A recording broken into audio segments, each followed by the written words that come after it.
Doctor Asif Nazrul একজন শিক্ষক, ঢাকা বিশ্ববিদ্যালয়ের শিক্ষক, কিন্তু তিনি মিথ্যুক, খাড়ার উপরে মিথ্যা কথা বলেন।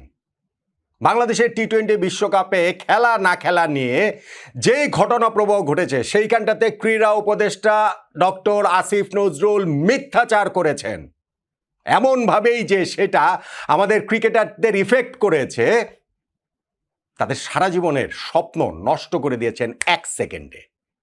তাদের কেউ কেউ কোমাতে পর্যন্ত চলে গিয়েছে, মেন্টাল কোমা, নিজেদেরকে খুঁজে পাচ্ছিলেন না। কখনো যে তাদেরকে ক্রিকেট মাঠে ফেরানো যাবে সেটাও ওই মুহূর্তে বোঝা যায়নি। টি-20 বিশ্বকাপ বাংলাদেশ না খেলাটা যে কত বড় শকিং ব্যাপার বুঝতে পারছি আমরা। যেই কথাগুলো আমি বললাম সেই কথাগুলো বলেছেন মোহাম্মদ সালাউদ্দিন। তার কথা নির্যাসটা এইরকম। বাংলাদেশ জাতীয় ক্রিকেট দলের সিনিয়র সহকারী কোচ মুখ খুলেছেন, বোমা ফাটিয়েছেন। আস্তে আস্তে অন্যরাও মুখ খোলেন, আস্তে আস্তে অন্যরাও বোমা ফাটান, আস্তে আস্তে আপনারা আপনাদের মনের ভাবটা, ইচ্ছাটা, আপনাদের যে হতাশাটা, দুঃখটা, কষ্টটা শেয়ার করেন। তাহলেই কেবলমাত্র এই দেশের মানুষ বুঝবে যে বাংলাদেশ ক্রিকেট কাদের খপ্পরে পড়েছিল। তাহলেই শুধুমাত্র এই দেশের মানুষজন, আবেগপ্রবণ মানুষজন, সহজ সরল মানুষজন বুঝতে পারবেন যে বিশ্বকাপ খেলা না খেলাটা শুধুমাত্র একটা বিশ্বকাপ খেলা না খেলার বিষয় না, এইটা বিরাট বড় রাজনৈতিক প্ল্যানের অংশ। আমি আমার অবস্থানে ভেরি প্রাউড। গত এই প্রায় 2 মাস ধরে বিশ্বকাপে বাংলাদেশে খেলা না খেলেনি আমি যে স্ট্যান্ড নিয়েছি সেই স্ট্যান্ডটাতে আমি এখনো স্টিক করছি, এবং আমি প্রতিনিয়ত দেখতে পাচ্ছি যে এই পক্ষে মানুষ ভারী হচ্ছে।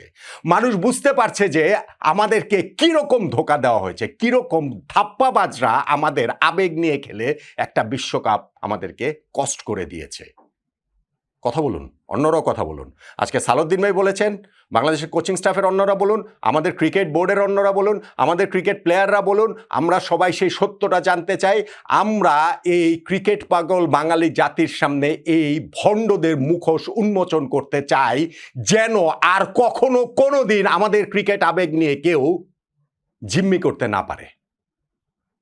দেখুন, এগুলো যে ঘটবে এটা প্রত্যাশিত। আমি পুরোটা সময় জুড়ে বলে আসছি যে এই ঘটনা ঘটছে। ইভেন 12 ফেব্রুয়ারি নির্বাচনের পরে তাদের প্রত্যাশিত সরকার যদি গঠিত হয় তাহলে যে সবার মুখে তালা লেগে যাবে সেটাও আমি বলেছি, কিন্তু যদি সেটা না হয় তাহলে যে সবাই মুখ খোলা শুরু করবেন সেটাও আমি বলেছি।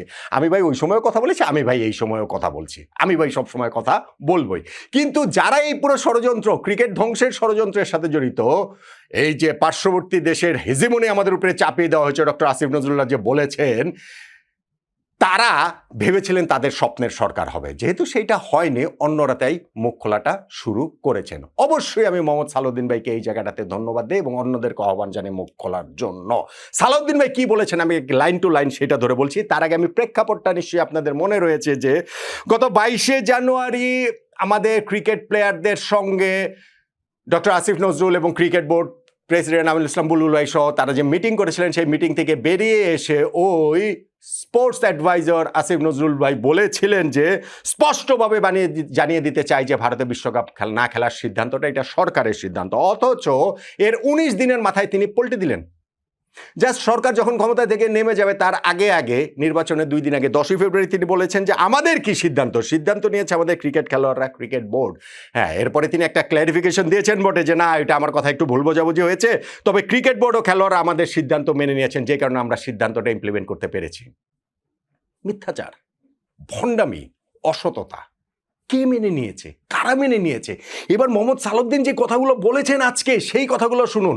শুনলে আপনার কি মনে হবে যে সবাই মেনে নিয়েছেন, আমাদের ক্রিকেট সংশ্লিষ্টরা, আমাদের খেলোয়াড়রা মেনে নিয়েছেন যে আমরা আসলে বিশ্বকাপ খেলবো না? সালাউদ্দিন ভাই কি বলেছেন ডক্টর আসিফ নজরুলের ওই কথার রেফারেন্স ধরে? উনি একেবারে এমন মিথ্যা কথা বলেছেন। আমি নিজেও তো টিচার মানুষ, সালাউদ্দিন ভাই নিজেও নিজের কথা বলছেন, টিচাররা তো মিথ্যা কথা একটু কম বলেন, উনি খাড়ার উপরে এরকম মিথ্যা কথা বলবেন আমি ভাবতেই পারছি না। আমি কিভাবে ছেলেদের সামনে মুখ দেখাবো? উনি এভাবে ইউটার্ন নেবেন? উনি শিক্ষক মানুষ, ঢাকা ইউনিভার্সিটির শিক্ষক, উনি আমার দেশের সর্বোচ্চ বিদ্যাপীঠের শিক্ষক, উনি এভাবে মিথ্যা কথা বলবেন আমরা মানতেই পারছি না। মানবোটা কিভাবে, বলার মতো না এটা। উনি কি বলে আসলে এভাবে ইউটার্ন নিল? সালাউদ্দিন ভাই আমি একদম line to line word to word quote করলাম। আপনি বুঝতে পারছেন যে তিনি বারবার নিজের বিস্ময় লুকাতে পারছেন না। তিনি এই জিনিসটাকে, এবং এটা তো সালাউদ্দিন ভাই নিজের শুধু কথা না, এইটা হচ্ছে গিয়ে আমাদের সবার কথা, সব কোচিং স্টাফের কথা, সব ক্রিকেটারদের কথা। কিন্তু তাদের মুখ বন্ধ ছিল, তারা কথা বলতে পারেন নাই, তারা সেই সাহসটা দেখাতে পারেন নাই। আমাদের অনেক মিডিয়াও সেটা পারে নাই। যাই হোক, সেটা তো আবার অন্য আলোচনা। আমাদের এইখানটাতে সালাউদ্দিন ভাই এরপরে বলছেন যে একটা ছেলে যখন বিশ্বকাপে খেলবে সেটা তার ড্রিম, স্বপ্ন, তার 27 বছরের স্বপ্নটা নিয়ে সেই বিশ্বকাপটা খেলতে চায়। সেই ড্রিমটা আপনি 1 সেকেন্ডে নষ্ট করে দিলেন। ডক্টর আসিফ নজরুলের উদ্দেশ্যে তিনি বলেছেন, ঠিক আছে, এটা দেশের সিদ্ধান্ত, যদি দেশের কারণে হয়ে থাকে সেটা স্যাক্রিফাইস করবে, কিন্তু ক্ষতির কথা বললে তো শুধু পার্সোনাল ক্ষতির কথা বলবো না, আপনি একটা মানুষের স্বপ্ন দেখাটা শেষ করে দিয়েছেন। ক্ষতির মাত্রাটা বুঝতে পারছেন? এটা শুধু একটা মানুষও না, আমি বলবো যে একটা জাতির আপনি স্বপ্ন দেখার ক্ষমতাটা আপনি শেষ করে দিতে চেয়েছিলেন। একটা বিশ্বকাপ না খেলে পর্যায়ক্রমে পুরো ক্রিকেট থেকে হচ্ছে গিয়ে আমাদের বিচ্ছিন্ন করে দিয়ে, ক্রিকেটটাকে ধ্বংস করে দিয়ে। এবং সেই ক্রিকেটারদের রেফারেন্স ধরে সালাউদ্দিন বলছেন, আমি তো জানি আমার 2টা প্লেয়ার কোমায় চলে গিয়েছিল, কোমা মানে মেন্টাল কোমায় চলে গিয়েছিল, ওরা 4-5 দিন ধরে কোথায় যেন হারিয়ে গিয়েছিল, ওদের যে টুর্নামেন্টে মাঠে ফেরাতে পেরেছি, যে কয়েকদিন আগে যে টুর্নামেন্টটা হলো, এটিই বেশি, আমার কোচিং জীবনের সবচেয়ে বড় সাকসেস হচ্ছে গিয়ে এইটা। এই যে ক্রিকেটাররা যারা মেন্টাল কোমায় চলে গিয়েছিল তাদেরকে মাঠে ফেরাতে পেরেছেন। এখন আপনি আমাকে বলেন তো, সালাউদ্দিন ভাইয়ের এই কথাগুলো শুনে কি মনে হচ্ছে যে তারা খুব হাসি মুখে এটা মেনে নিয়েছে যে বাংলাদেশ বিশ্বকাপে খেলতে পারবে না? এটা তাদের সিদ্ধান্ত, সরকারের সিদ্ধান্ত, সরকার যেভাবে পল্টি দিয়েছে। সালাউদ্দিন বলছে যে আমি ছেলেদের সামনে মুখ দেখাবো কিভাবে? শিক্ষক সমাজেরই তো কলঙ্ক রে ভাই, ঢাকা বিশ্ববিদ্যালয়ের শিক্ষক তিনি, উনি তো কয়েকদিন পরে আবার তার ইউনিভার্সিটিতে ক্লাস নিতে যাওয়ার কথা রয়েছে। উনি কিভাবে ছেলেদের সামনে কথা বলবেন, কিভাবে ছেলেদের সামনে মুখ দেখাবেন? এক এক সময় এক এক কথা বলছেন। এমনি তো তার ফেসবুক স্ট্যাটাস তো বিখ্যাত, যে ওই উপদেষ্টা ছিলেন যে 1.5 বছর, তার আগের যে সময়টাতে তিনি যে স্ট্যাটাস দিয়েছেন পৃথিবীর সকল বিষয় নিয়ে, বাংলাদেশের সকল সমস্যা নিয়ে, এবং তিনি যদি ক্ষমতা পান তাহলে যে কি কি করতেন, অথচ 1.5 বছরে কি কি করেছেন সেটা তো আমরা জানি। আমার অন্য কিছু জানার হিসাব নাই, আমার প্রয়োজন নেই, আমাদের প্ল্যাটফর্ম এটা না। কিন্তু আমাদের ক্রিকেটের সর্বনাশটা আপনি এবং আপনারা করে গিয়েছেন, করে যেতে চেয়েছেন, একটা পর্যায় পর্যন্ত সাকসেসফুল কেন না আপনারা বাংলাদেশকে একটা বিশ্বকাপ খেলতে দেন নাই। এবং এই ষড়যন্ত্রের সঙ্গে অবশ্যই এটা ডক্টর আসিফ নজরুল জড়িত, অবশ্যই আমিনুল ইসলাম বুলবুল ভাই জড়িত, অবশ্যই আমাদের ক্রিকেট বোর্ডের যারা রয়েছেন তারা জড়িত। ক্রিকেট বোর্ডের দায় মুক্তির সুযোগ নাই। আপনারা দায় নিয়ে ওই সময়, দায়িত্ব নিয়ে ওই সময় পদত্যাগ করেন নাই, একজনও করেন নাই 25 জনের মধ্য থেকে, বরং আপনারা লাফিয়েছেন। আপনারা ভেবেছেন যে 12 তারিখের নির্বাচনের পর আরো বেশি করে ক্রিকেটটার উপরে টুটি চেপে ধরা যাবে, কিন্তু ওই নির্বাচনের রেজাল্টই তো সবকিছু এলোমেলো করে দিয়েছে। আমি যে বারবার বলি জিনিসগুলো রাজনৈতিক, আমি যে বারবার বলে আসছি, আপনারা অনেকেই ডিসএগ্রি করেন।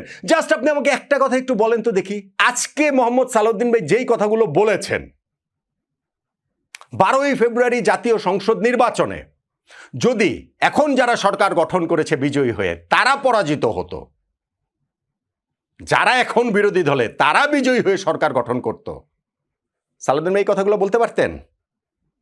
কেউ এই কথাগুলো বলতে পারতেন? বলার সাহস থাকতো? সাহস থাকতো না, কারণ গলা চেপে ধরা হতো। আমাদেরও গলা চেপে ধরার ভয় রয়েছে, আমাদেরও ওই যে 1.5 মাস সময় জুড়ে যা যা হয়েছে তখনও ওরকম অনেক রকম ভয় পেতে হয়েছে। কিন্তু ভাই সত্যের একটা শক্তি আছে, সত্যের একটা আলাদা সৌন্দর্য আছে, এবং সেইটা আপনি যত দিন যাবে তত বেশি করে সামনে চলে আসবে, তত বেশি করে প্রকাশিত হবে। আমি 100% জানি যে ওই সময় জুড়ে যারা যেই রোলটাতে ছিলেন, যারা এই কনস্পিরেসির সঙ্গে ছিলেন তাদের কথা আলাদা, যারা অনেকেই আছেন না যে না বুঝে তাদের মনে হয়েছে যে না না বাংলাদেশ একটা বিশ্বকাপ না খেললে কি হয়, না না না না এটা ভারতীয় আধিপত্যবাদের বিপক্ষে জবাব, না আমরা হচ্ছে গিয়ে ভারতকে দেখিয়ে দিলাম, আইসিসিকে দেখিয়ে দিলাম যে না ঠিক আছে আমরা আমাদের ক্রিকেটাররা তো এই স্যাক্রিফাইস করতেই পারে, আমরা সমর্থকরা স্যাক্রিফাইস করতে। আপনারা ধীরে ধীরে সবাই হচ্ছে গিয়ে বুঝতে পারবেন যে কিরকম একটা ষড়যন্ত্রের মধ্যে আমরা পড়ে গিয়েছিলাম। আপনারা ধীরে ধীরে সবাই বুঝতে পারবেন যে পারছেন যে কিরকম টাউট ভণ্ড বাটপারদের খপ্পরে আমরা পড়ে গিয়েছিলাম, এবং সেইখানটাতে ঢাকা বিশ্ববিদ্যালয়ের শিক্ষক পর্যন্ত ওর মধ্যে অন্তর্ভুক্ত। এবং সেই কারণে আজকে মোহাম্মদ সালাউদ্দিন ভাইও তাকে মিথ্যুক বলেন, তাকে এই রকম ভাবে তার বিরুদ্ধে, ওই সিদ্ধান্তের বিরুদ্ধে কথা বলেন। সো আমি মনে করি, আমি একটা কথা আগেই বলেছিলাম, কিন্তু ভাই বিচার বিভাগীয় তদন্ত চাই। বাংলাদেশ কি কারণে বিশ্বকাপ খেলতে পারেনি, কাদের কারণে খেলতে পারেনি, এক্স্যাক্টলি ডিসিশনটা কার কাছ থেকে এসেছিল, কিভাবে এসেছিল, কারা কারা মিটিং করেছে, কোন ছাত্র নেতাদের সঙ্গে বসে মিরপুর স্টেডিয়ামে মিটিং হয়েছে ক্রিকেট বোর্ডের। সো এই সব কিছু আসলে সামনে আসা উচিত, প্রত্যেকেরই কথা বলার। এখন মিডিয়াতে স্পিক আউট করেন, কিন্তু বিচার বিভাগীয় তদন্ত কমিটি করে পুরো সত্যটা এই জাতির জানার অধিকার রয়েছে বলে আমি মনে করি। সালাউদ্দিন ভাইকে ধন্যবাদ যে তিনি এইভাবে এইসব ভণ্ডদের মুখোশ উন্মোচনে শুরুটা অন্তত করলেন। ন্যাশনাল টিমের সেট আপের ভেতরে থেকে ক্রিকেট বোর্ডের চুক্তিভুক্তদের বা ক্রিকেট বোর্ডের অন্তর্ভুক্তদের মধ্যে থেকে প্রথম ব্যক্তি হিসাবে আমি সার্টেনলি আশা করব এই মেরুদণ্ডটা, এই শিরদাঁড়াটা আপনারা ওই 1.5 মাসে দেখাতে পারেন নাই, নানান বাস্তবতাতেই দেখাতে পারেন নাই। এখন দেখান, এখন কথা বলেন, এখন সামনে আনেন। সত্যটা আমরা সবাই জানতে চাই। এইসব ভণ্ডদেরও আমরা মুখোশ উন্মোচন করতে চাই।